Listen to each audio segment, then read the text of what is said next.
মেহেরপুরে সরকারিভাবে পেঁয়াজ সংরক্ষণে আধুনিক প্রযুক্তি এয়ার ফ্লো মেশিনের ব্যবহার শুরু হলেও আশানুরূপ ফল দিচ্ছে না কৃষকদের। সরকারি প্রশিক্ষণ ও ভর্তুকির পাওয়া এ মেশিন ব্যবহার করেও সংরক্ষণাগারে পচে যাচ্ছে টনকে টন পেঁয়াজ। ফলে বড় ধরনের আর্থিক ক্ষতির মুখে পড়ছেন স্থানীয় কৃষকরা। মেহেরপুর থেকে মাজেদুল হক মানিকের পাঠানো তথ্যচিত্রে বিস্তারিত জানাচ্ছেন লিওন আজাদ। আমদানি নির্ভরতা কমাতে এবং অফ সিজনে ভালো দাম পাওয়ার আশায় মেহেরপুরের কৃষকদের মাঝে জনপ্রিয় করা হয়েছিল এয়ার ফ্লো মেশিন। কৃষি অফিসের মাধ্যমে মুজিবনগর উপজেলায় 40টি মেশিন বিতরণ করা হয়। বাঁশের মাচায় বিশেষ পদ্ধতিতে 200 থেকে 400 মণ পেঁয়াজ সংরক্ষণের ব্যবস্থা থাকলেও মাস না পেরোতেই দেখা দিয়েছে চরম বিপত্তি।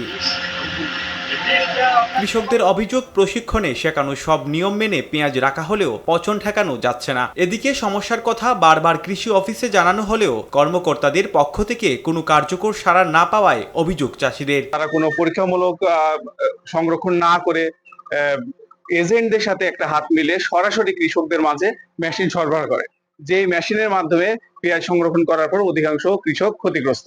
এটি অনেক পর্যাপ্ত খরচ, এত খরচ যে ওই 5 বিঘিতে যে টাকা পেতাম এখন 10 বিঘি টাকা জোড়া দিও সেই টাকা হবে।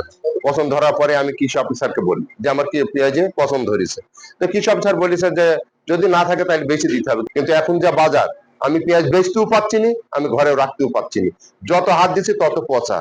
যে সমস্ত কৃষকরা ক্ষতিগ্রস্ত হয়েছে সেই সমস্ত কৃষকদের এই ক্ষতিপূরণ অবশ্যই দেওয়া হোক। চলতি মৌসুমে মেহেরপুরের 5200 হেক্টর জমিতে প্রায় 1,28,000 টন পেঁয়াজ উৎপাদিত হয়েছে। যান্ত্রিক ত্রুটি নাকি অন্য কোনো কারণে এমনটা হচ্ছে তা খতিয়ে দেখার আশ্বাস দিয়েছে জেলার শীর্ষ কৃষি কর্মকর্তা। নতুন প্রযুক্তি প্রথম কৃষকদের কিছু কৃষকের ভুল ত্রুটি হতে পারে, আমরা তাদেরকে পরামর্শ দেওয়া অব্যাহত রাখছি এবং কৃষকদেরকে আহ্বান থাকবে যে তারা যদি কোনো রকম সমস্যা অনুভব করে আমরা যেন আমাদের মাঠ পর্যায়ে উপসহায়ক কৃষকের মধ্যে সাথে যোগাযোগ। সরকারের এই ভালো উদ্যোগটি যাতে নষ্ট না হয় সেজন্য দ্রুত কারিগরি সমস্যা চিহ্নিত করে পেঁয়াজ চাষিদের লোকসানের হাত থেকে বাঁচানোর দাবি স্থানীয়দের।